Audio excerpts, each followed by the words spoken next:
Kuhn Review, print speaking to the blind, celebrating 40 years of audio newspaper production. Welcome to this week's edition of the National Podcast, recorded at the Bishop Briggs Media Centre by our amazing volunteers. You can get in touch with us via Facebook, Twitter or Instagram using @KuhnReview, that is @CuendReview.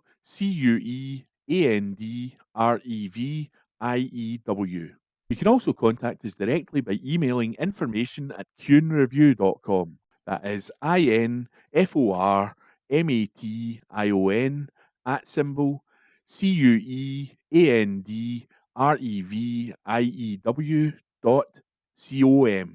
or by calling 0141 772 3976.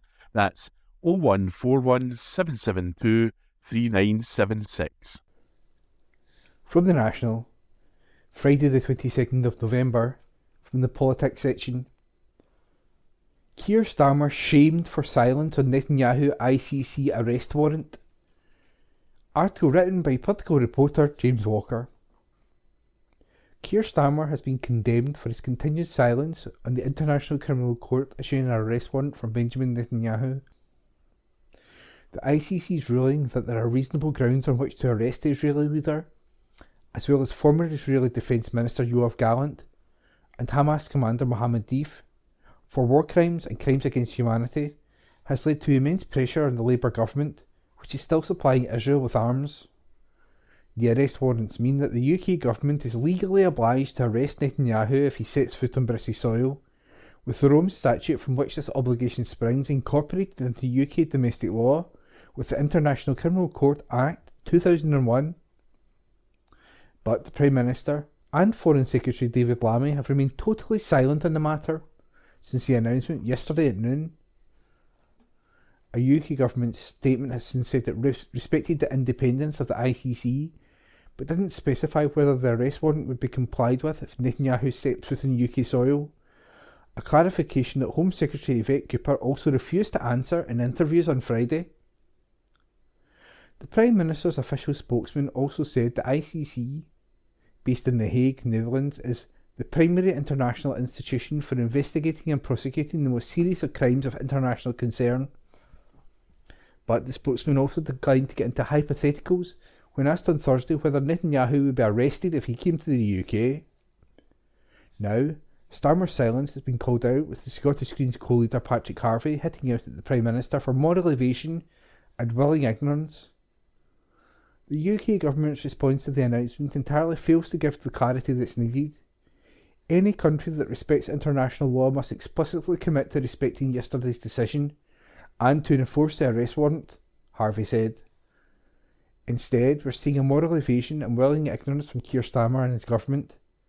He is meant to be a human rights lawyer, but he has chosen to arm and support a genocide that is being inflicted in plain view and is being done with UK-made weapons. The Labour government previously faced criticism for suspending just 30 out of 350 arms export licences to Israel, not including the licence for F-35 jet parts. The Scottish Greens co-leader also highlighted that when ICC issued an arrest warrant for Vladimir Putin, Starmer was among those calling for the Russian president to face justice.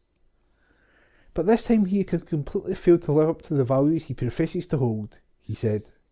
If the Prime Minister and his cabinet have any interest whatsoever in the rights and lives of Palestinians, then they must stop the arms sales, end their complicity in some of the gravest war crimes of our age, and respect the verdict of International Criminal Court by making clear that Netanyahu and other war criminals will be arrested if they set foot in the UK. Suspended Labour MP Zara Sultana also hit out at the continued silence. It's been 24 hours and neither Keir Starmer nor David Lammy have commented on the ICC's decision to issue arrest warrants for Benjamin Netanyahu and Yoav Gallant for war crimes and crimes against humanity. She added, perhaps they could apply the same standards as the ones they outlined below. SNP MSP and former First Minister Hamza Yousaf also highlighted the continued silence. Astonishingly, 24 hours after the ICC issued a number of arrest warrants, there has not been a peep from the Prime Minister or Foreign Secretary on this issue. And that article was written by James Walker and read by me, Ian McKenna. From the National, Friday the 22nd of November, from the news section, exclusive, Scottish venue rejects Nigel Farage's Reform UK conference booking, by Laura Pollock. A Scottish venue rejected a booking inquiry for the Reform UK conference. The National understands that the Perthshire venue, which we will not name, was informed by Police Scotland of a risk of protests and rejected Nigel Farage's party's inquiry. Stand Up to Racism is set to collaborate with Perth Against Racism and protest the Reform UK Scotland conference, which is being held at Perth in a different venue. The anti-racism groups released a statement on social media branding the conference shambolic and said the party tried to run away from protesters after it revealed Nigel Farage's party had attempted to change their original conference venue. The conference will be held at the original venue, the Royal George Hotel, and the protest will take place from 4:30pm on Saturday, November the 30th. A Reform UK source said, "Our event has been planned at the existing venue for some time.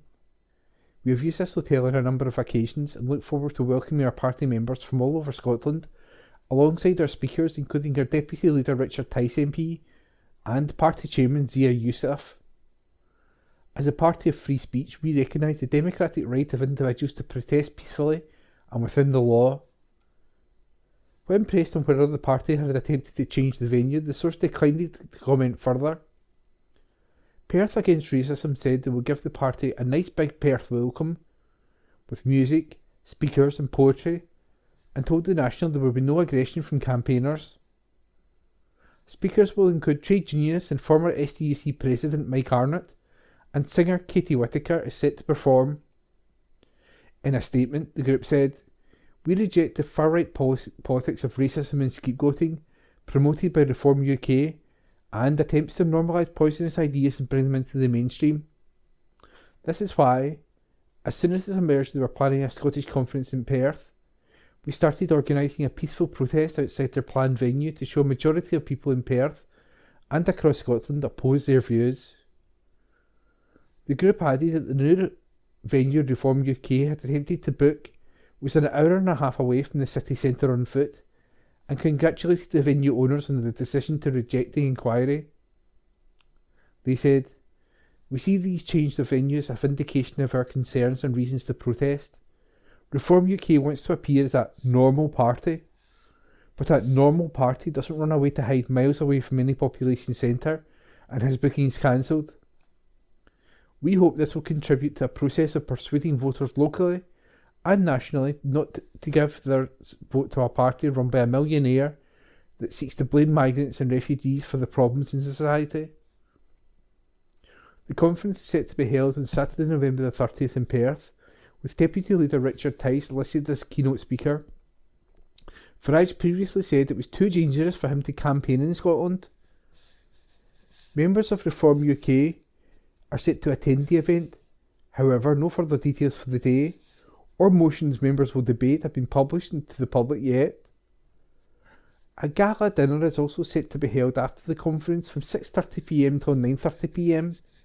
Members can get a 3-course dinner with a wine in the company of Tice and others for £55.25.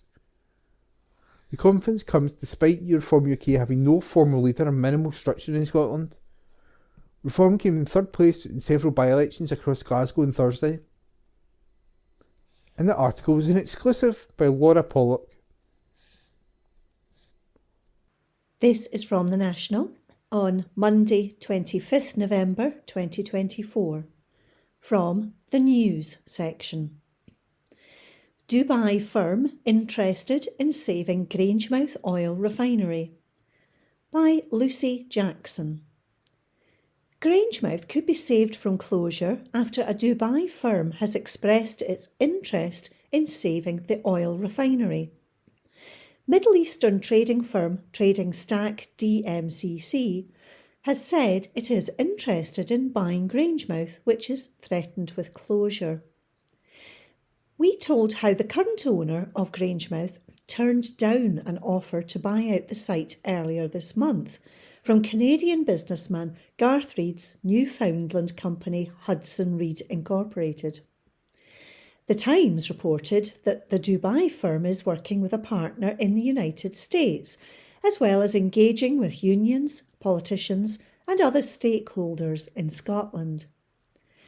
The company's website suggests that as well as trading in oil and gas, it also has interests in cryptocurrency, precious metals, and sugar.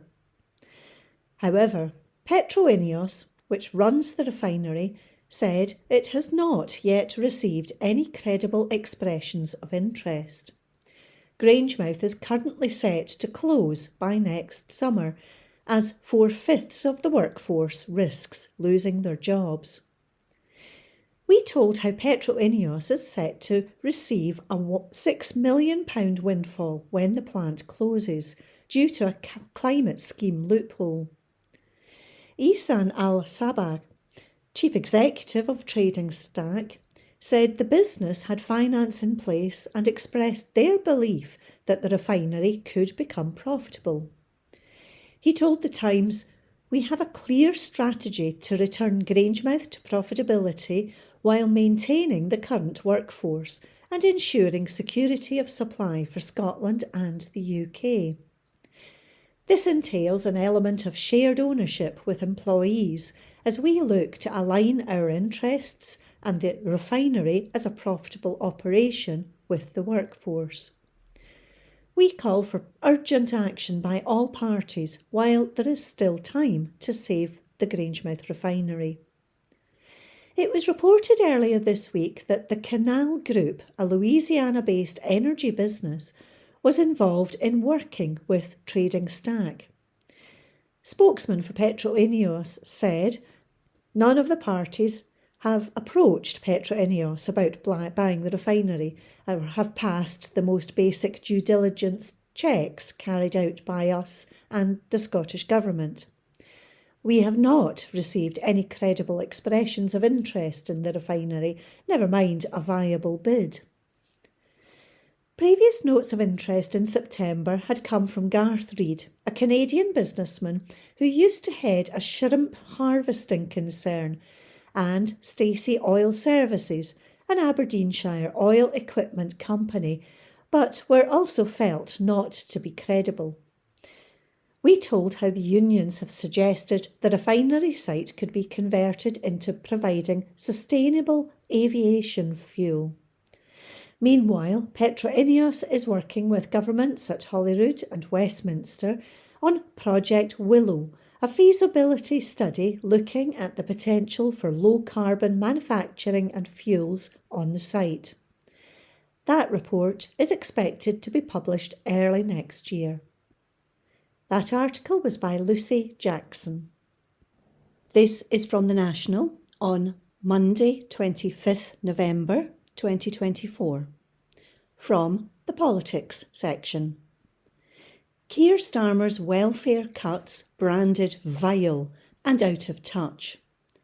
By Joe Scotting. Scottish parties have slammed the Labour government's plans to slash benefits spending, branding the move vile and out of touch, and accusing Keir Starmer of political posturing.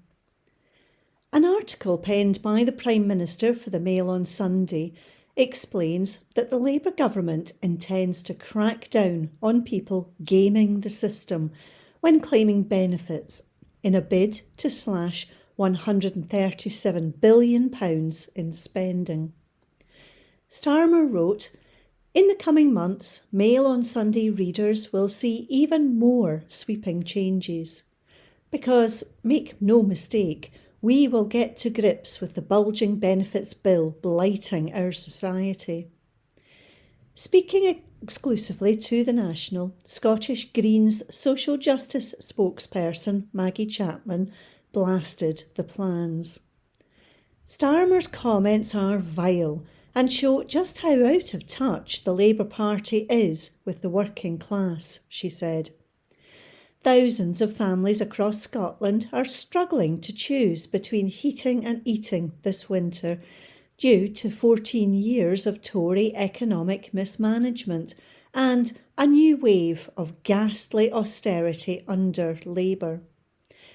bullying and diminishing the least well-off in society is not actually tackling poverty. It just entrenches the stigma. We urgently need to tackle the root cause of poverty in the UK, and that can't be done without action to close the wealth gap between the ultra-rich and the working class. We previously told how charities rejected the Prime Minister's proposed slashing of welfare. Gordon MacLeod, SNP MSP for the Edinburgh Pentlands and a member of the Holyrood Social Justice and Social Security Committee, told The National, "The fact that the Prime Minister has used a pledge in the Mail on Sunday to deliver this message suggests he is more concerned with political posturing than he is with improving the UK's welfare system." He added, "Rather than demonising some of society's most vulnerable people, the UK government should focus its efforts on investing in our people and public services to create a fairer society for everyone."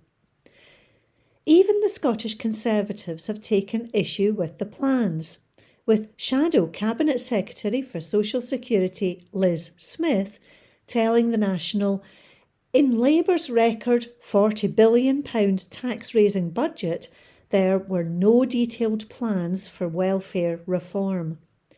Instead, there was a broken promise on national insurance, which will cost many jobs and make it much harder to get people back into work." This comes as Work and Pensions Secretary Liz Kendall prepares to announce a set of measures to get Britain working on Tuesday, after it was forecasted that more than 4 million people in the UK will be claiming long-term sickness benefits by 2030. That article was by Jo Scotting. This is from The National on Monday, 25th November 2024. From the News section. Most Scottish businesses support fossil fuel phase-out. By Jo Scotting. Figures from an environmental group show that 82% of Scottish businesses support the phasing out of fossil fuels.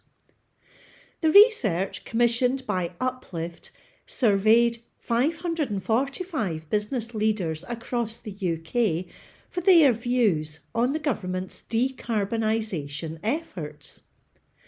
The survey found that 82% of Scottish businesses support the phasing out of fossil fuels, and that 77% of UK business leaders believe that decarbonising is in the public interest. The findings also say that 65% of Scottish business leaders support ending new licensing for North Sea oil and gas, just short of the 70% of business leaders from across the entire UK. Respondents identified reduced energy costs and more reliable energy supply as key benefits to alternative fuels. More than half of respondents predict that the policy will positively impact their business over the next 10 years. Despite positivity towards clean fuel, 86% of businesses surveyed claim that private companies need more clarity from the government on what future sources of energy will be, and 47% believe the transition is going too slowly. Tessa Khan, Executive Director for Uplift, said, "Ending new licensing is welcomed by businesses as a clear signal that the government is committed to the clean energy transition.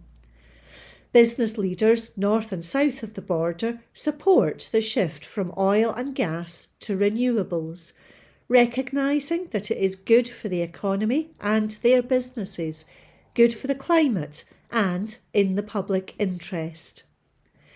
Oil and gas companies are now increasingly out of step with most North Sea operators showing a commercial disinterest in the shift to clean energy. Just 7 out of the basin's 87 oil firms plan to invest anything in renewables between now and 2030.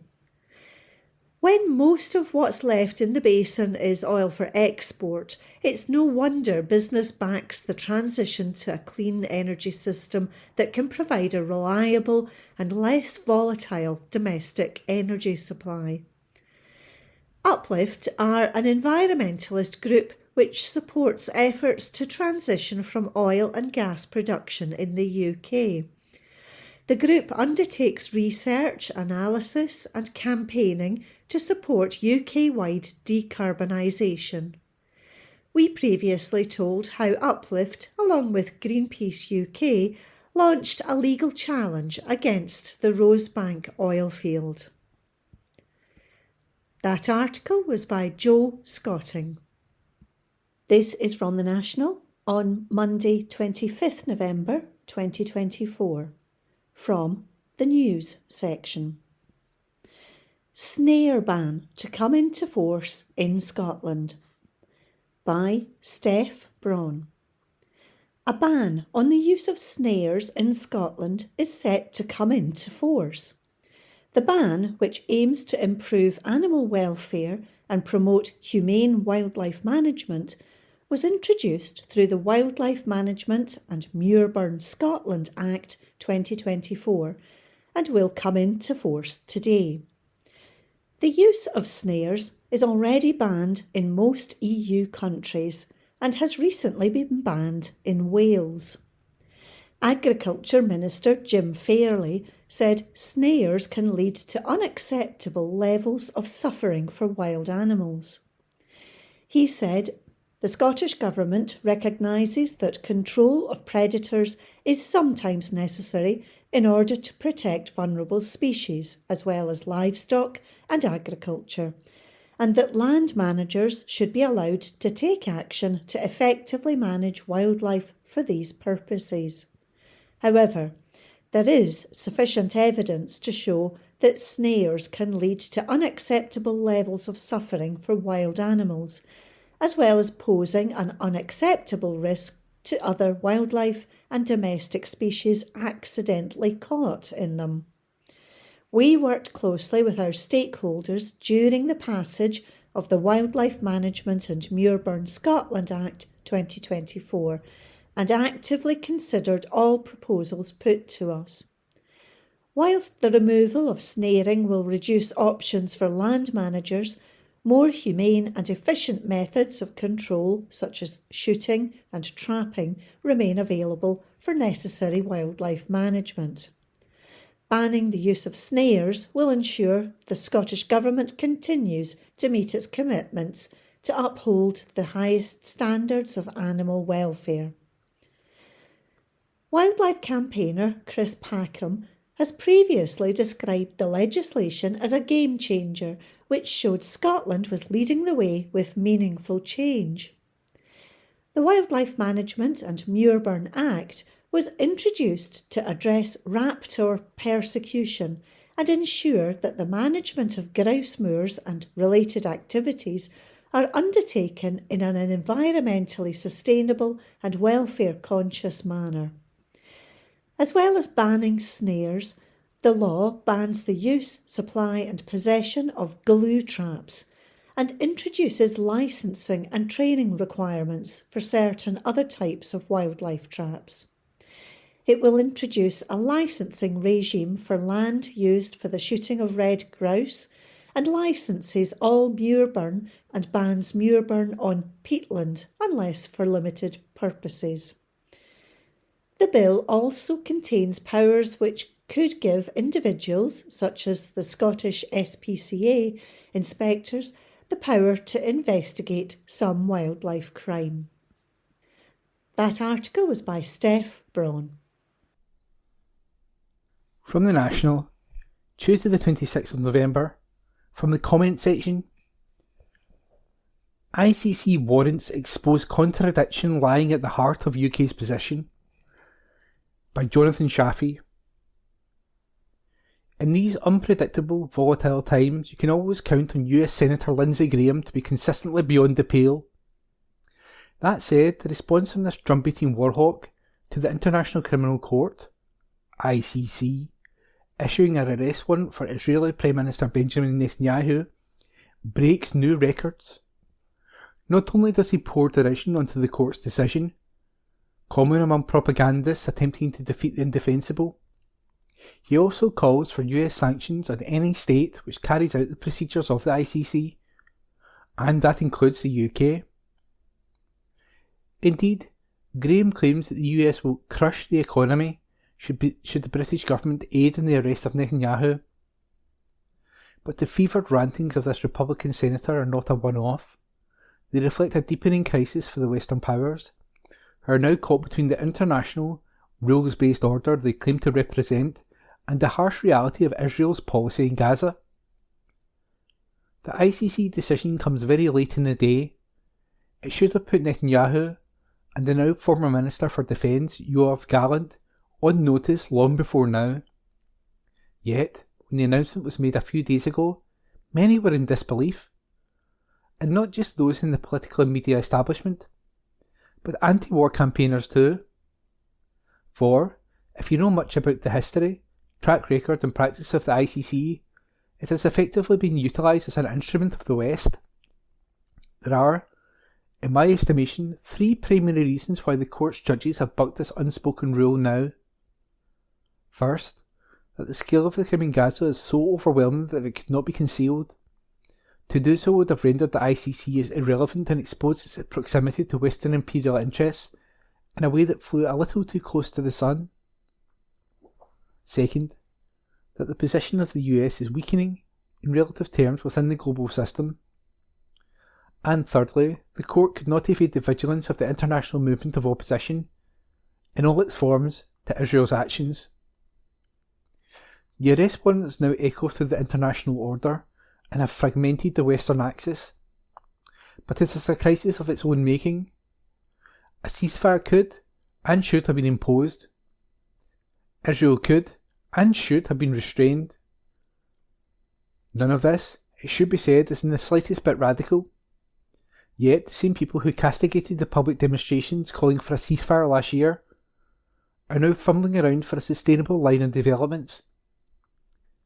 Suella Braverman, who tried to ban the protests while Home Secretary, claims that ICC has made a decision that brings itself into disrepute.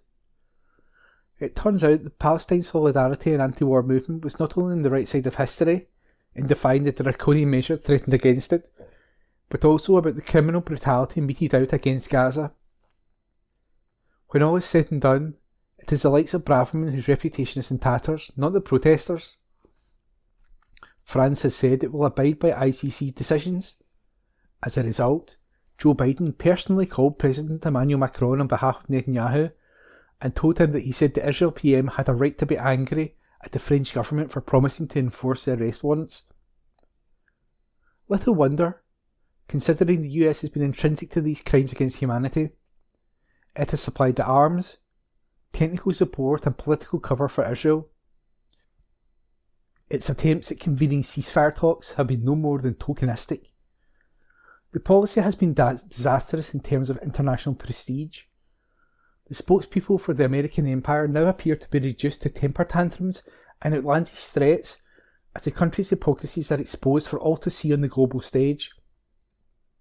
The same can also be said of the UK government, particularly Prime Minister Keir Starmer and Foreign Secretary David Lammy. In stopping some arms sales, it tacitly accepts that war crimes are taking place, yet they will never say this, and scold anyone who uses the term genocide. Martin Shaw, a historical sociologist of global politics, war and genocide, and the author of the award-winning books War and Genocide and Genocide and International Relations, says, "Given the plausible risk of genocide that the court has identified, the British government should be ceasing all arms sales to Israel, ending its extensive military and political support, and using its position in the UN Security Council to help force Israel to withdraw from Gaza. The government should be openly condemning Israel's genocide, not denying it. Unless it takes these steps, Starmer, and the UK will be liable for complicity in genocide under the Convention. You can believe the leading scholars in the field, UN special committees, aid agencies and the Lemkin Institute for Genocide Prevention, or you can side with those who have been active participants in one way or another in the slaughter, and who, as a result, can only reject the true scale of the devastation lest they implicate themselves. And here we arrive at the central contradiction. On the one hand, the UK government have said it will always comply with its legal obligations, as set out by domestic and indeed international law, in response to the arrest warrants, yet, at the very same time it continues to send arms and logistical support to Netanyahu and the Israeli state.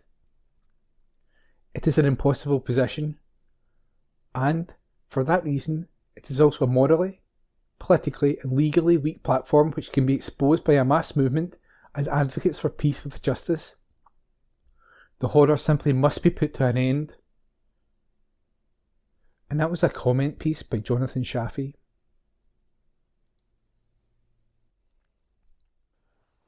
From the National, Tuesday the 26th of November, from the comment section, Scots want a change to status quo and reform looks set to benefit.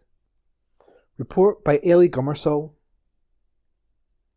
With numerous councillors being elected as MPs, getting other jobs, or in one bizarre case of a Liberal Democrat in Edinburgh earlier this month, putting her house up for sale on the day after being elected, it truly is by-election season in Scotland at the moment. I know this all too well as a candidate in one of them just last week. I stood as the Scottish Greens candidate in the Glasgow ward of Maryhill in the north of the city. I am proud of my community-orientated campaign, which focuses on issues such as waste, transport and green spaces, but the reality of electoral politics meant I was well aware that my chances of being elected as a councillor last Thursday were slim, to put it lightly, with the SNP tipped to win in Maryhill and Labour almost certain to see success in the other two Glasgow wards which were voting in by-elections that day. The SNP fought hard, with First Minister John Swinney turning up to campaign for the party's former National Secretary Lorna Finn, but in the end the SNP's vote share plummeted from 42.1% in 2022 to just 29.2%, with Labour managing to claim a full sweep of all three wards. While Labour won all three elections, this was not a successful night for them either. Their total vote share across the three wards altogether dropped quite significantly, with polling expert John Curtis telling The National these are poor results for Labour. In fact, of the four parties with electoral representation in Glasgow, the Scottish Greens were the only party to see our total vote share increase. Labour, the SNP and Tories all saw their vote share drop at best or plummet at worst. This was a good result for the Greens after a hard-fought campaign, although I'm under no illusions as to who the real winners on Thursday night were in Glasgow. It wasn't the Greens, nor was it Labour, despite the three newly elected councillors. No, the real winners of these by-elections was Reform UK, who amassed huge support and soared to third place in all three wards, despite having never contested a local election in the city before. These results put Nigel Farage's party in prime position to elect MSPs and councillors in Glasgow and across Scotland in the 2026 and 2027 elections. The simple fact is, Scotland's communities are sick and tired of the status quo, which is leaving them poorer and poorer and their lives getting worse. I had so many conversations on the doors in Maryhill with people who lamented that they're paying more and more for less and less, a sentiment I feel intrinsically. Austerity governments in Westminster, wearing ties of blue or red, have decimated public services, while the SNP government in Holyrood has passed on cuts time and time again to our vital services in Scotland, not least our local authorities who collect our bins, pave our roads and educate our country's children. People are crying out for change. They've tried voting SNP and they've tried voting Labour, but alas, change has not been forthcoming. In these by-elections in Glasgow, and in others across the country, voters have rejected the parties they see as being part of the establishment and have either stayed at home or voted Reform, wishing to give Farage's party a chance at delivering the change it promises. Of course, Reform UK is not an anti-establishment party.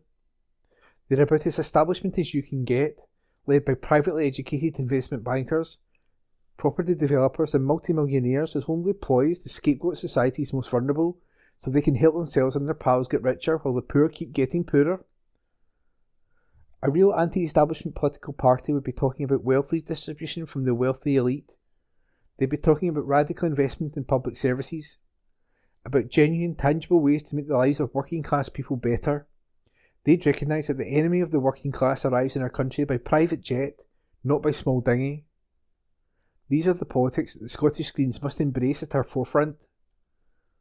The lack of decline in the Green vote last week shows that many people opposed to the current status quo still find hope in voting Green, but I won't pretend I wasn't dismayed at a fair few doors during my campaign, with people disenamoured by the Greens, starting to see us as part of the same cosy managerial establishment as the SNP and Labour. Of all the voters I spoke to in the doors who brought up the Bute House Agreement, not one did so positively, and voters recognise the real damage that SNP cuts to our local services have done to their communities. Cuts passed through with the support of the Greens during and prior to the Bute House Agreement. While Green councillors in Glasgow City Chambers have successfully built consensus for radical pilots, such as universal basic income and free public transport, changes which would dramatically improve the lives of every Glaswegian, the lack of funding or ambition from Holyrood has made such measures impossible to implement. Rather than make full use of its devolved revenue-raising powers, the Scottish Government has consistently chosen managed decline instead, and regrettably the Greens are seen as being complicit. The rise of Reform UK conclusively shows that voters are desperate for an alternative to the status quo. Reform has successfully mobilised support around their false promises, and it's up to all parties of the left to combat that, but none more so than the Greens, who are fast approaching a crossroads in our party's history. No longer tied to an unpopular SNP government, my party has a choice. We could take the route of continuing the managerial approach of the SNP and Labour, tinkering around the edges and focusing on professionalism while managing the decline of our communities. Or we could fully embrace the radical solutions we know are the only chance of not just improving the lives of working class people, but defeating the far right, and wear this radical approach with our chest. With local government and Holyrood elections in 2026 and 2027 fast on the horizon, the Greens have got a choice to make, and I know which route I'd prefer. And that was a comment piece by Ellie Gummersall, and it was read by me, Ian McKenna. From the National, Tuesday the 22nd of November, from the comment section. Should Holyrood and Westminster move towards assisted dying together? By columnist and community editor Shona Craven. You have to feel a bit sorry for the new intake of MPs, who perhaps imagined they would have more than 6 months in their roles before being required to vote on an issue as contentious as assisted dying. If they weren't aware of the shortcomings of the Westminster system of legislating, particularly when it comes to the passage of private members' bills, they're now being given a crash course. Some are claiming the task of legislating for assisted dying is just too difficult and cannot be rushed through.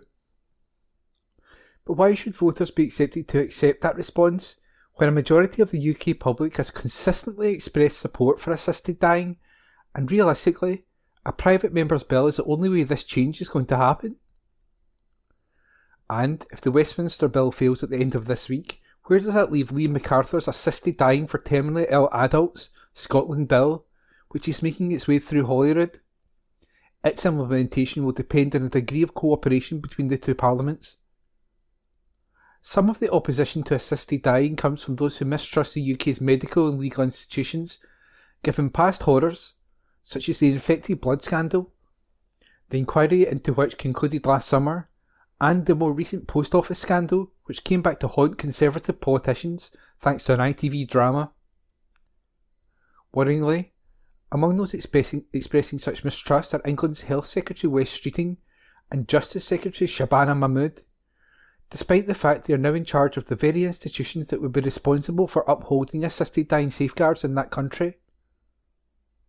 Rather than risk having the buck stop with them, they wish to maintain the status quo.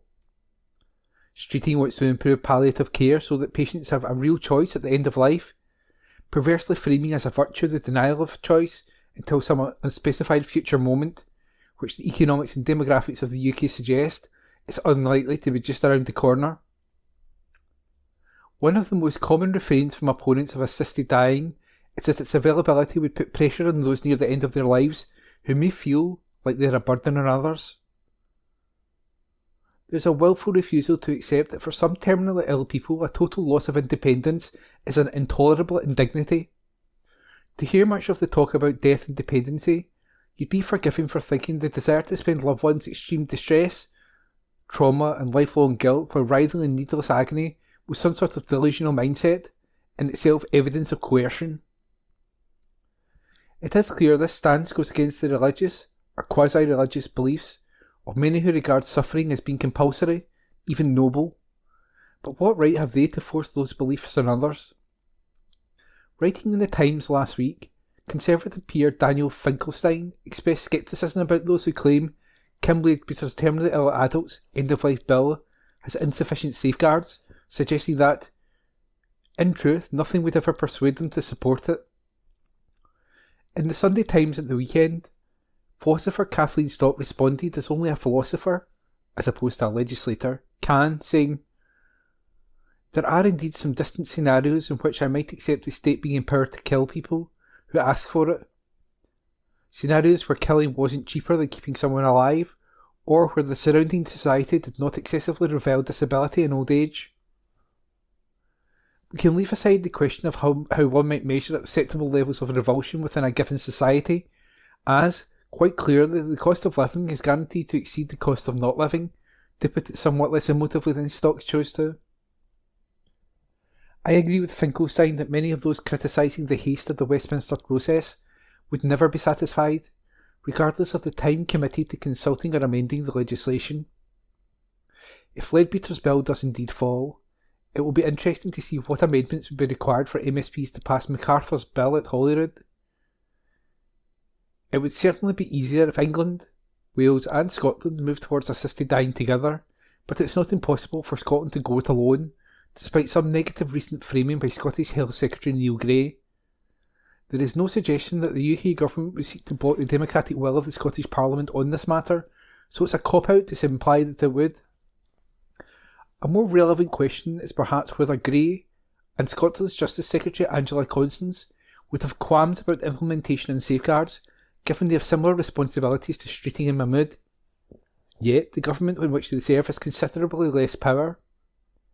The winter fuel payment cut remains a very unfortunate backdrop for those parallel debates about health and choice on both sides of the border. And that was a comment piece by Shona Craven. From the National, Tuesday the 26th of November, from the Culture section. Inside Rod Stewart's Celtic-themed room in plush mansion. Report by Rebecca Newlands. Sir Rod Stewart has jokingly asked fans what football team he supports after showing them inside a Celtic-themed room in his plush mansion. The Hoop staff crooner shared a photo to his 1.4 million Instagram followers showcasing the gym in his Essex home.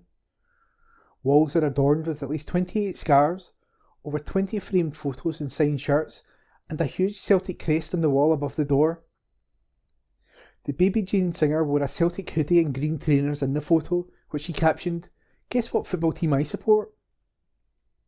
Many fans soon saw an opportunity to joke back, with one saying, "Go Rangers!" Another added, "Ha ha ha, Liverpool!" A third joked, "Partick Thistle." A fourth asked, "Chelsea?" It comes after we reported the 79-year-old was confirmed for the Legends slot at Glastonbury in 2025. Speaking on Instagram, he said, "After all these years, I'm proud and ready and more than able to take the stage again to pleasure and titillate my friends at Glastonbury in June. I'll see you there." And the article was written by Rebecca Newlands. From the National, Monday the 25th of November, from the Culture section. Peter Mullen, Westminster blackmailed Scotland in 2014 referendum, by Gregor Young. UK parties used a particular form of Westminster blackmail during the 2014 independence referendum, a renowned Scottish actor, has claimed. Peter Mullen, who is known for his roles in everything from Braveheart and Trainspotting to Westworld and Rings of Power, made the comments in an interview with The Guardian on Monday. Speaking alongside his partner Robin Malcolm about their new drama After the Party, the Peterhead-born actor got onto the issue of independence. He told The Guardian, "It was a very particular form of Westminster blackmail that dates right back to the earliest days of the British Empire. If you leave us, we will bankrupt you. There will be a hard border. And most insultingly of all, if you leave us, you'll have to leave Europe." He added, "To be a Scottish Republican and have your fellow citizens who you love and adore fall for that kind of shit, and then 2 years later fucking Brexit comes along." The comments from Mullen come 1 week after he made the headlines with criticism of BBC Scotland. Calling for greater working class representation on TV, Mullen accused BBC Scotland of doing next to nothing about Scottish history, the Scottish experience or Scottish lives. "I can't think of any major ones that have been made in the last decade, let alone any that were good," he said. "The Scots haven't got an equivalent of Happy Valley, and they should have." Ahead of the 2014 referendum, Mullen was a supporter of a yes vote. Speaking to the Metro in 2012, he was asked, "Are you for Better Together or Yes Scotland?" Mullen said, "Oh, I'm for total independence. I've been in touch with the people who are organising the Scottish independence campaign. I've offered my services, but we haven't managed to meet up yet. I said I will do whatever is required to help promote an independent Scotland." And that piece was written by Gregor Young and read by me, Ian McKenna. From the National, Tuesday the 26th of November. From the Culture section, exclusive, Stirling. New Scottish archaeological discoveries on city walls to be unveiled. Article written by Adam Robertson. New Scottish archaeological discoveries are set to be unveiled at a conference in Stirling this weekend. Stirling Rocks, the city that defines Scotland, is set to take place in the Church of the Holy Rood on November the 30th, with tickets still available online. It is set to explore the impact the city of Stirling has had over the centuries on the nation in the 900th year since the Royal Borough of Stirling was first established. A number of leading figures are set to give talks at the event, including Dr. Murray Cook, the archaeologist for Stirling Council. We told earlier this year how he was part of a team which discovered evidence of the last ever siege of Stirling Castle by Bonnie Prince Charlie's Jacobites. Stirling in particular has been at the centre of a number of extraordinary discoveries, as we told last year how the remains of a lost defensive tower within historic city walls was uncovered. Now, the National can reveal the team also found a new bastion, a position of strength within the wall, which was discovered with a sealed and blocked room. Together, these findings reveal for the first time that the wall had a parapet or barmachin, which, as Cook explains, is like a firing step to allow protection to people travelling along the wall. Archaeologists have also recorded the wall, which is estimated to be 470 years old this year, for the first time, meaning there is now a measured drawn record of everything. Speaking to the National, Cook explained, "Our new work reveals the wall is of international significance and the most important and best preserved in Scotland. It was built to Italian designs with French backing at the direction of the Regent Mary de Guise, the mother of Mary Queen of Scots. Presumably it was with the point of retreat if England took over the Lothians. Stirling is Scotland's oldest inhabited location and is 900 years old this year, as volunteer archaeologists keep revealing ever more secrets. Celts, Romans, Picts, Vikings, Edward I and II, Cromwell and Bonnie Prince Charlie all tried to control Stirling. At no other place has so much blood and treasure been spent to control such a tiny place." Cook added that he hopes the conference can have a snowball effect, helping to get more people interested in archaeology and Scottish history more generally. "Obviously I'm passionate about this, but I feel for a long time the term archaeology was just a word most people couldn't even spell," he said. "I still struggle with that. So it feels alien and remote, something that gets done to us rather than for us. So I don't think archaeology has been good at explaining why our past is important and why archaeologists are so relevant to uncovering these stories. We need these stories to understand what we've got today, so people are passionate about their past, and every piece of archaeology is done with public money or at the behest of a public body. Very little is private. It's our past. It's our archaeology, and I think people want to be involved because they want to contribute to the understanding our country. Scotland is amazing, and you think about all the brands that originate here.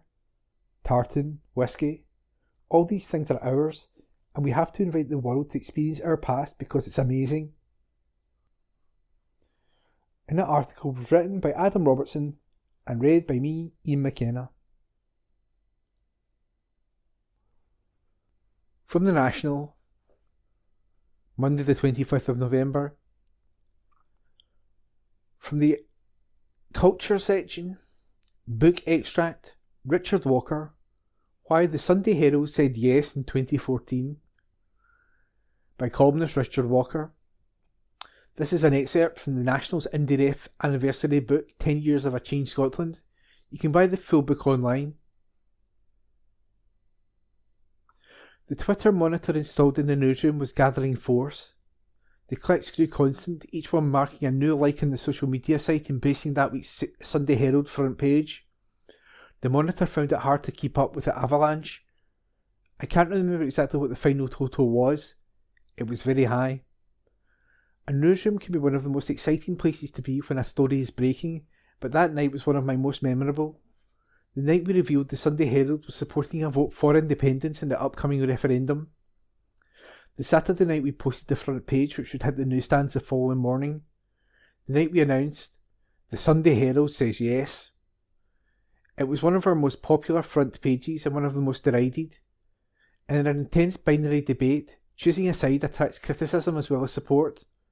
But in the months and years which followed, I have never regretted pinning up the newspaper's colours so firmly to its masthead.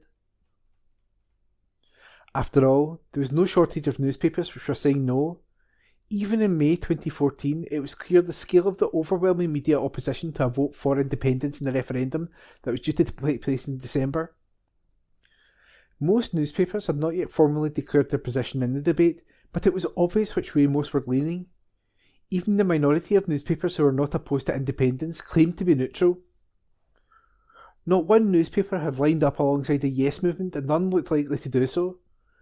When the Sunday Herald said yes, it was the first newspaper in Scotland and in the UK to take a stance. When the last referendum vote was cast, it was still the only newspaper to have taken that position.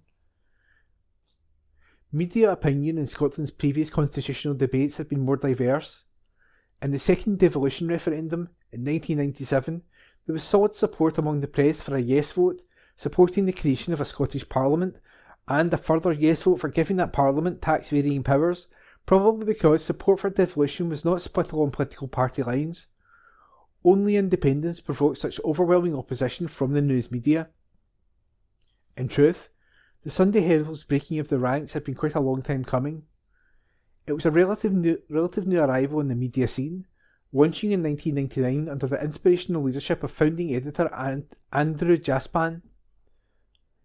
In its earliest days, the executive team considered supporting independence before deciding the timing was wrong. I was certainly amongst those who believed it was better to establish the new newspaper and its substantial journalistic credentials, rather than its support for independence. The early days of the Sunday Herald coincided with the early days of devolution. The reconstituted Scottish Parliament was still feeling its way. The new Scotland was still emerging. The priority was defining the direction and values that would shape that country and that Parliament. Things were very different in 2014. The SNP had become the dominant force in Scottish politics, forming their first minority government in 2007 and an unprecedented majority government in 2011. An independence referendum had been called. It seemed more than a little odd that amid such seismic change and growth in support for independence, our media was still so resolutely and uniformly opposed to it. There was a scattering of excellent columnists who embraced independence, but no title supported it. Compare that with the situation in Catalonia, for example, where independence has widespread media support on television and radio, as well as in print. In Scotland, the media consensus is mostly against independence or stays on the fence. That was the case in 2014 and remains the case today. As editor of the Sunday Herald in 2014, it fell to me to steer the newspaper through choppy constitutional waters. Opinion within the newspaper had for some years been moving towards independence. Our main columnists, Ian Bell and Ian McWhirter, were either in favour or at best, very least, open to the idea. Several senior executives were of similar mind. It seemed to me that the Yes Movement had the energy and fresh ideas on which to build Scotland's future. The prospect of Scotland going through the constitutional debate without at least one title in the Yes camp seemed undemocratic. Seeing the battery of pro-Better Together headlines in the newsstands only served to solidify that impression. Something had to change. But there were important steps to take before bringing the Sunday Herald out for Yes. Editors may like to think they're in charge of their own papers, but that is not always the case. I have worked in newspapers where the editorial line was laid down from on high. That was not true of the Herald and Times, owned then, as it is still, by NewsQuest. My managing director confirmed that the decision on what line to take in independence was mine, although he not unreasonably stated that the consequences of that decision, for good or ill, would also be for me to shoulder. It seemed a fair enough deal to me. I was asked to canvass opinion of other department heads, including advertising and circulation, on the likely impact of the decision. I cannot be entirely sure what would have happened if I had been advised that supporting Yes would be a disaster. Would I have been able to press ahead regardless? In the event no such challenge presented itself, predictions of catastrophe were thin on the ground, and the way was clear for action. Almost. If I was going to support independence, I wanted to take the staff with me. Many supported independence. Some did not. Others had not expressed an opinion. Managing journalists most closely resembles herding cats. I wanted as close as possible to a unified front. Senior figures were invited to a meeting to discuss the move and express their thoughts. The principle of impartiality is an important aspect of journalism and not one to be abandoned lightly. If you are campaigning for a political outcome, can your readers trust the truth of your journalism? How can they be sure you are not twisting the facts to suit your desired outcome? Journalists who openly support independence are required to grapple with these issues, while those who openly oppose it are not. It's an inexplicable contradiction. The notion of impartiality in the constitutional debate had already been abandoned by many newspapers without comment or complaint. The Sunday Herald would not be so lucky, and the same is true of the National, which I launched after the referendum result. Only a few weeks prior to the penning of this piece, Douglas Fraser, BBC Scotland's business and economy editor, described the National's coverage as propaganda. I can't remember a similar charge being made against the Daily Telegraph, or the Daily Mail, or the Scotsman, or indeed any of the many newspapers which openly supported the Better Together line. BBC Scotland has since admitted the word propaganda should not have been used to describe the National's coverage, although it has resisted requests for an apology, for reasons it obviously feels no responsibility to explain. The issues of impartiality and bias were discussed at that meeting of Sunday Herald section heads back in 2014. One question in particular sticks in my mind. If some story emerged of some scandal involving a pro-independence politician, would we cover it in the normal manner or ignore it for fear of hurting the Yes campaign? It was a good question for an editor to grapple with. At the time, there seemed little chance of such a story emerging. It was enough to reserve the right to come up with a definitive answer when and if such a scandal happened. It's probably lucky that we were not equipped with a functioning crystal ball. Our editorial policy dictated that our news coverage would remain balanced. At no point did we deny Better Together the right of reply or the opportunity to comment on our stories. That it did not always choose to do so was its decision, rather than the Sunday Herald's. I asked many times for an opinion piece making the positive case for the Union, if for no other reason than to move the debate forward. Better Together would not supply one. After taking the decision to bring the Sunday Herald out for Yes, the next big question was how to do so.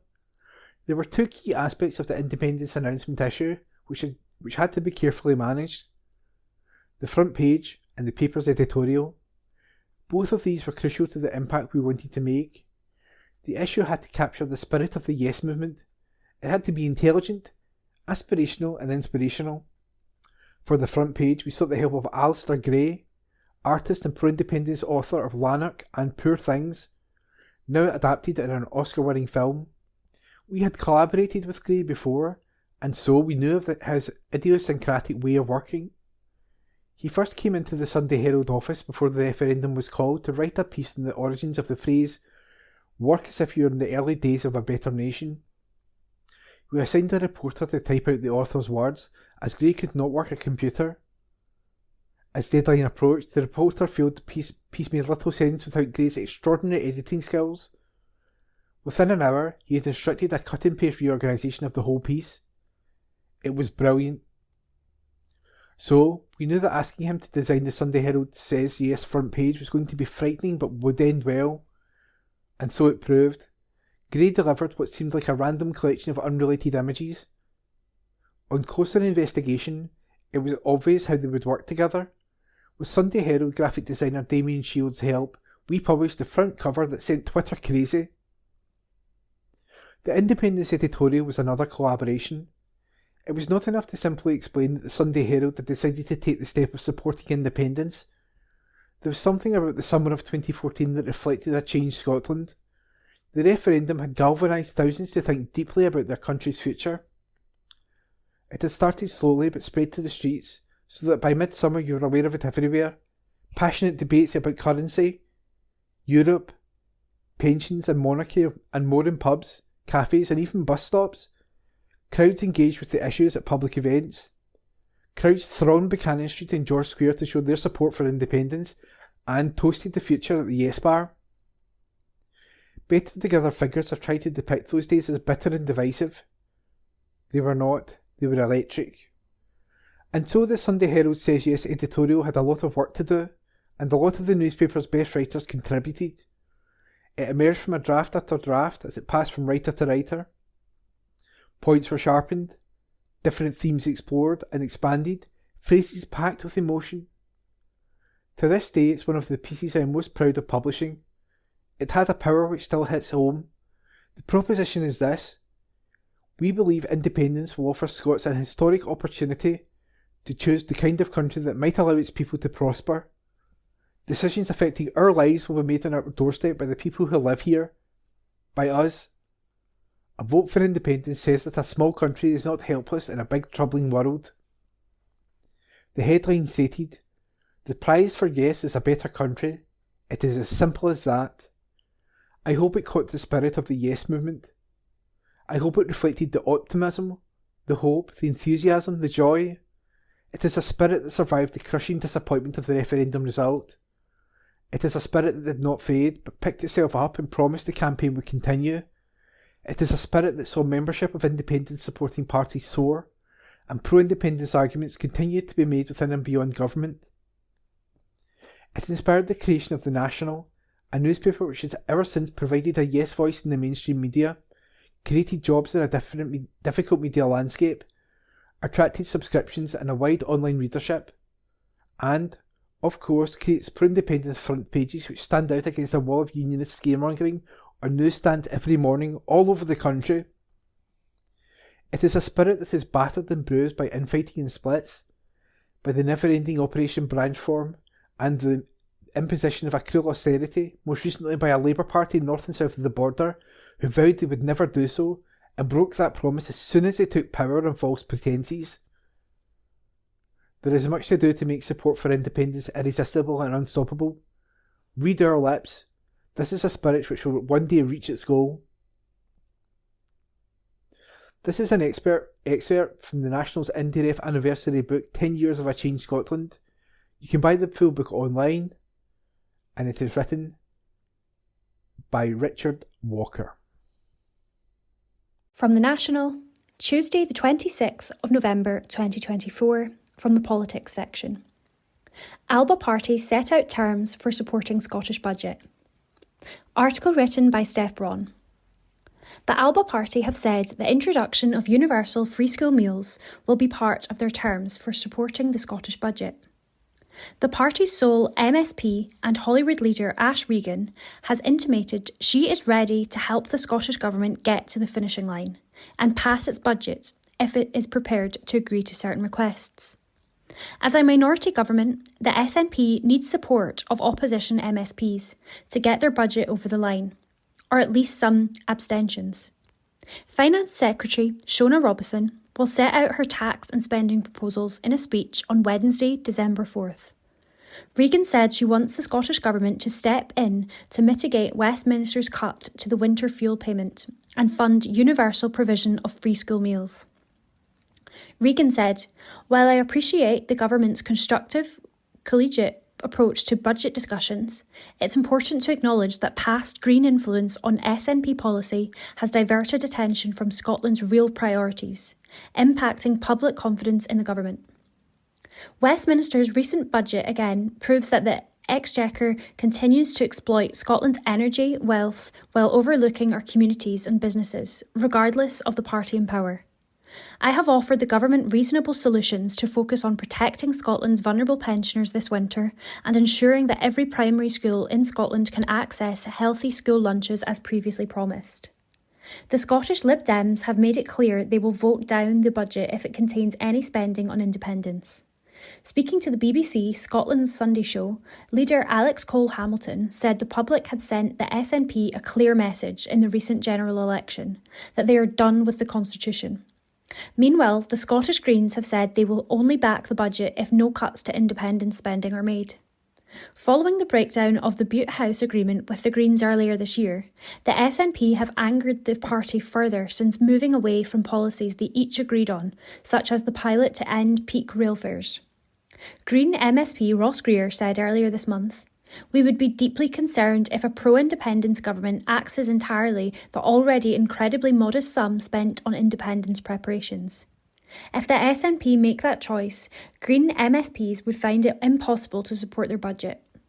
The Greens have also urged the SNP government to stretch devolution, hinting at further use of tax powers, while they have insisted bus fares should be capped at £2. The UK government said it will give the Scottish Government an additional 300 million to cover the planned increase to employers' national insurance contributions. From April next year, the rate of employers' national insurance contributions will rise by 1.2%, from 13.8% to 15%. However, Robison has suggested £300 million is simply not good enough, adding that more than £500 million would be needed to cover the staff costs of those directly employed in the public sector, rising to £750 million when indirect employees such as those in childcare, colleges or social care are included. And that article was written by Steph Braun. From The National, Tuesday the 26th of November 2024, from the news section.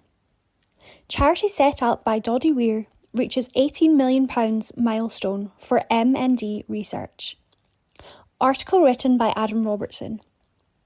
A charity founded by the late former Scotland rugby star Doddie Weir has raised more than £18 million for motor neuron disease research. Weir was diagnosed with motor neuron disease, MND, a rare progressive condition that damages the nervous system, at the age of 46 in 2016. He died 2 years ago after living with the disease for almost 6 years. My Name's Doddie Foundation, set up by Weir in 2017, has since backed 40 research projects exploring all stages of MND in the hopes of discovering effective treatments and eventually a cure. Nicola Roseman, Chief Executive of My Name's Doddie Foundation, said, "This momentous £18 million research milestone is testament to the thousands of campaigners and supporters who have picked up the baton from Doddie and donated to My Name's Foundation. It is a great achievement, but we have so much more to do." Roseman described Weir as relentless in his campaigning for MND research. The dad of 3 died on November 26, 2022, and dedicated the final years of his life to accelerating the search for a cure. Doddie was relentless in his pursuit of a world free of MND, and it will be up to us to realise his legacy by committing more money to research projects that will make a difference to those with MND, Roseman said. About 1,100 people are diagnosed with MND every year in the UK. News of the Foundation's milestone comes ahead of the annual Doddy Aid, which was founded by former Scotland captain Rob Wainwright in 2021. The mass participation event begins on January the 1st, with tens of thousands of people expected to walk, run, swim and cycle to raise money to help fund the search for an MND cure. Each of the 4 nations will be led by 2 celebrity star captains, which will be announced next month. Roseman added, "Doddy Aid is the focal point of our year and the time when everybody affected directly, indirectly, or who has simply been touched by the many incredible, inspiring and heartbreaking stories connected to the MND community can do something about it. Every person who signs up is making a difference. We miss Doddy always and feel his absence even more on occasions like this anniversary. The best tribute we can all pay to him is to do everything to move closer to that cure, and it starts with Doddy Aid 2025. Former GP Luke Hames-Brown, 35, was forced to retire following his MND diagnosis last year. He raised more than £50,000 for the My Name's Doddy Foundation by walking the length of Hadrian's Wall earlier this year. Hames-Brown, who lives in Oxfordshire with his wife Kate, said, "MND can affect somebody at almost any age, stealing mobility function, independence and lives. It inevitably dominates and defines people's lives, and funding and supporting research is one of the best ways we can control the narrative of that definition. I know that getting involved with Doddy Aid and support from MND research might be planting trees in a garden that I never get to see personally, but if there's any chance that my contribution can make a difference, I'm going to take it. Even if this doesn't happen in time for me, I don't want other people in the future to have to go through the same experience." And that article was written by Adam Robertson. From The National, Tuesday the 26th of November 2024, from the politics section. Majority of people support arrest of Benjamin Netanyahu, poll says. Article written by Steph Braun. The majority of people in the UK say Israeli Prime Minister Benjamin Netanyahu should be arrested if he steps foot on British soil, a poll has shown. A Find Out Now poll conducted on November the 22nd found 42% of people want to see him arrested after the International Criminal Court issued warrants for him and former Israeli Defence Minister Yoav Gallant last week.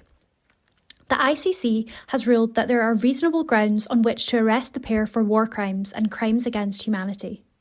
An arrest warrant was also issued for Hamas commander Mohammed Deif, who Israel say is dead.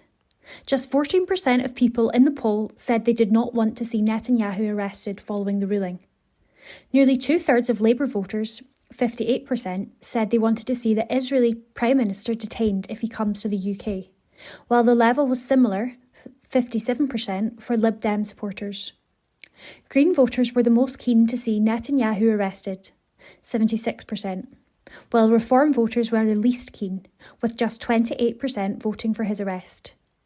Conservative voters were the most evenly split, with 37% saying Netanyahu should be arrested and 30% saying he shouldn't.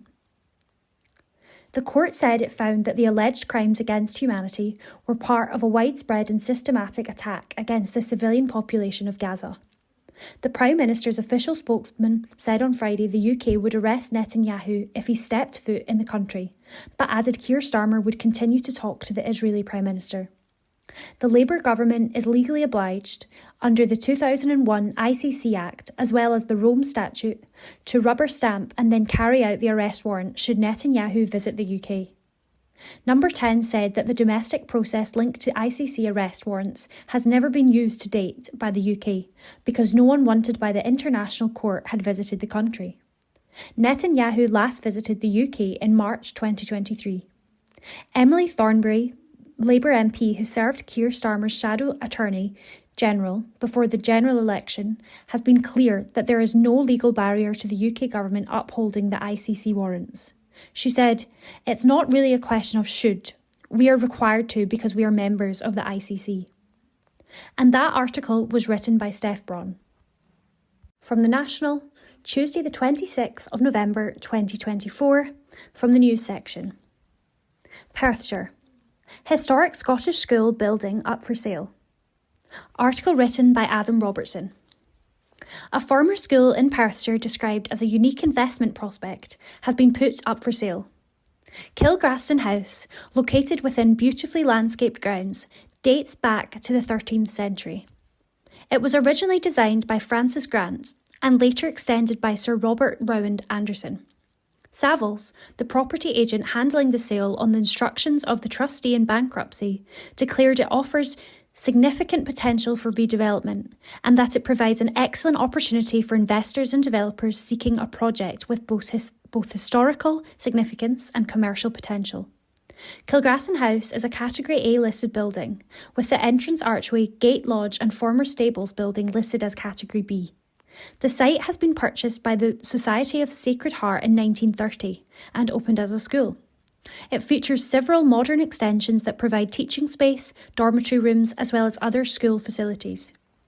Although it is suitable for continued educational use, the property agent said it could be adapted for residential, tourism or leisure uses. Daniel Corker of Savills said, Kilgraston represents a rare opportunity to acquire a site of historical significance with redevelopment potential. This blend of historical architecture and modern facilities offers a unique investment prospect, and we look forward to presenting it to the market and exploring how this iconic property might be transformed for future use. The property spans a total of 55.45 acres and more than 150,000 square feet of buildings, as well as a chapel and theatre space, a 25-metre indoor swimming pool, large gymnasium, equestrian centre, outdoor tennis courts, hockey and sport pitches, and 3 residential properties.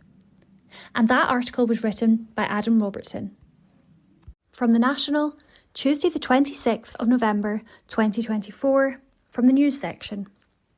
Rod Stewart officially headlining Glastonbury Legends 2025. Article written by Harry Mockridge. Sir Rod Stewart will play the Glastonbury Legends slot in 2025, it has been announced. The rock and roll legend has been announced to perform at the Legend slot on the festival's final day. Stewart is a member of the US Rock and Roll Hall of Fame and was knighted in the 2016 Queen's Birthday Honours List. Glastonbury Festival organiser Emily Evis said in a post on Instagram, bringing Sir Rod Stewart back for the Sunday afternoon slot on the Pyramid stage is everything we could wish for. What a way to bow out with the final Legend slot before we take a fallow year. We cannot wait. 20 years before Glastonbury 2025, the festival's main stage was headlined by the White Stripes, Coldplay and Basement Jaxx, with Brian Wilson in the Legend slot on Sunday. Stewart headlined Glastonbury's Legend slot in 2002, performing on Sunday night to close out the festival.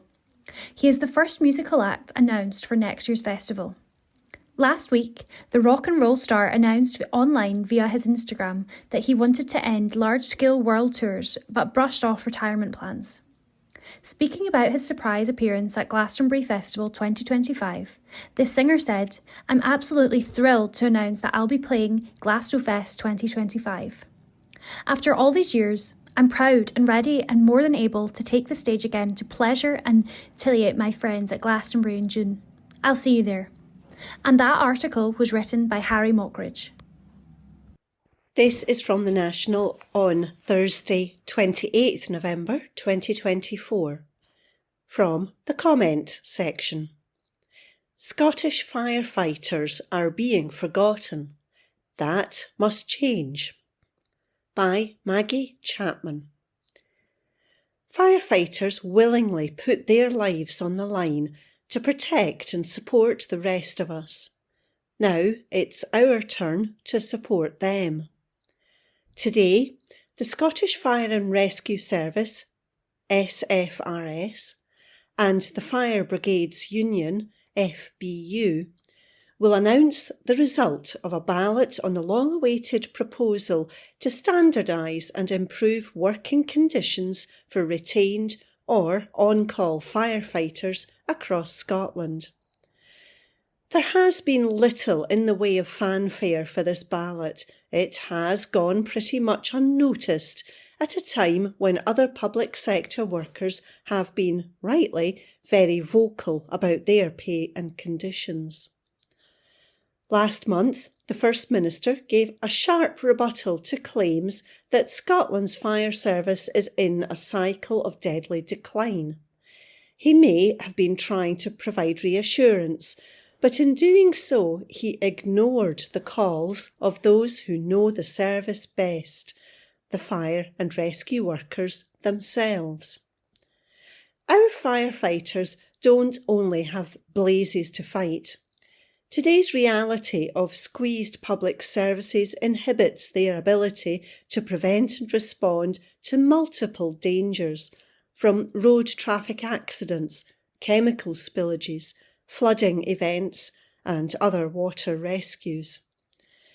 With Storm Bert hitting the UK last week, fire and rescue workers have shown up for communities damaged by wind and ravaged by flooding. Yet firefighters are not always given the time they need for adequate training. Workforce shortages or lack of equipment mean not every area is covered as fully as we might expect. And personnel have not always received adequate compensation for the life-saving work they do. For several years now, there have been discussions about role expansion for firefighters to officially recognise the important emergency medical response they could provide communities across Scotland. Some firefighters are already providing this. Both SFRS and FBU recognise the benefits of role expansion, which would complement and support the work of other life-saving emergency services, including our ambulance service.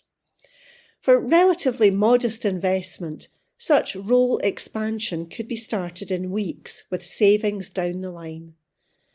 A little over a year ago, I hosted an event with the FBU to launch their Firestorm report.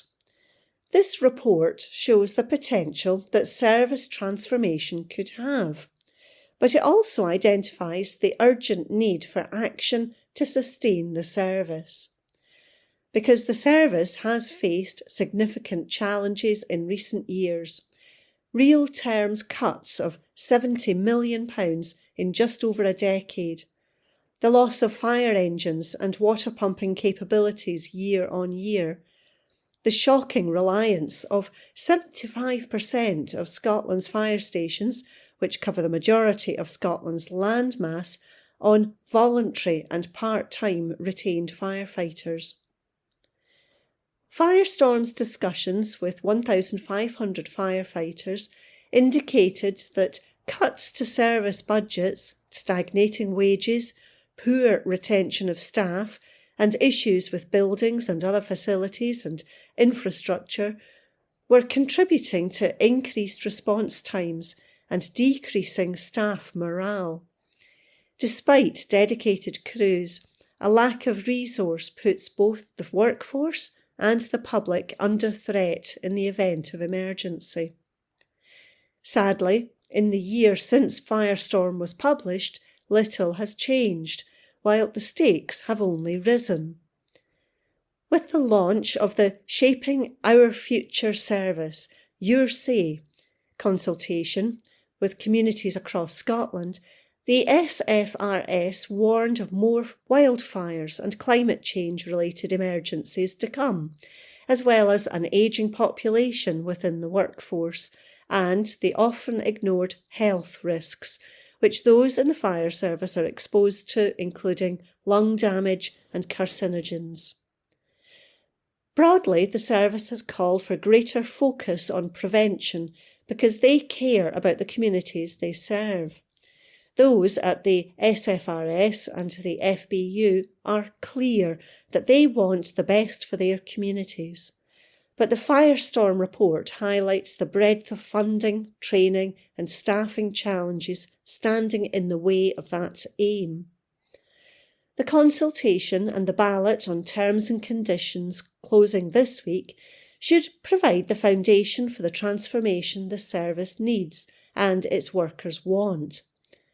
Investment is of course required, but it needs to be strategic to ensure the success of role expansion and improved worker health and safety. The Scottish Government must act.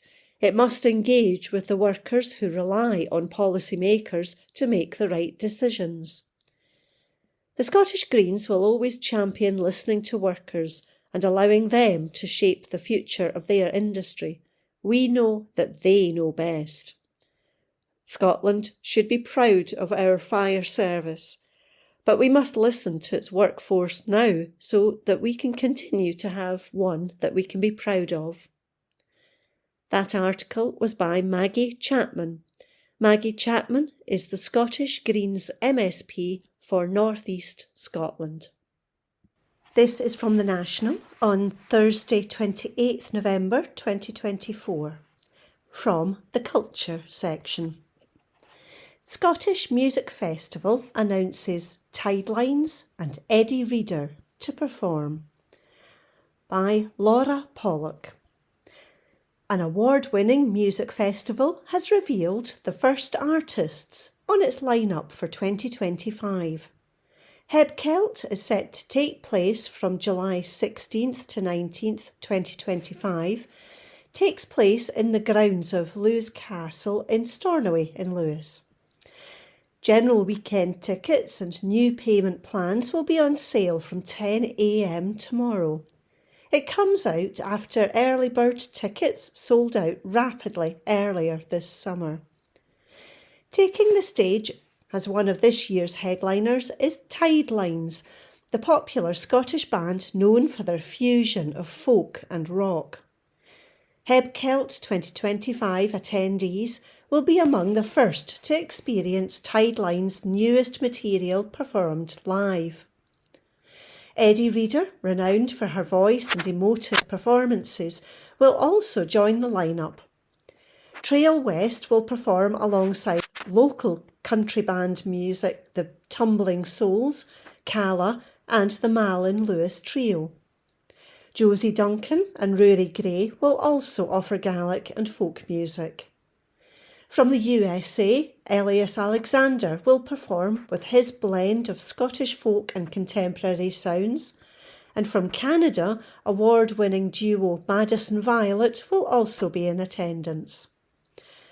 Natty, Donny Dotterman, Lauren Collier, Lusa and Elle Sartell complete the first announcement.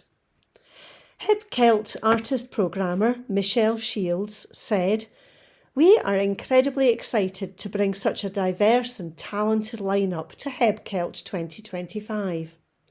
From established favourites like Tidelines to emerging artists who are redefining Celtic and folk music, we are curating a programme that celebrates the heart and soul of the Hebrides. Our new flexible payment plans are designed to make it easier for everyone to join us, and we are looking forward to welcoming both returning fans and newcomers to Stornoway for what promises to be a truly special year." In 2024, Hebcelt drew over 17,800 attendees and contributed £4 million to the local economy. That article is by Laura Pollock. That concludes this week's edition of the National Podcast. Please remember to subscribe to our channels at Tune Review and to tell your friends about our service.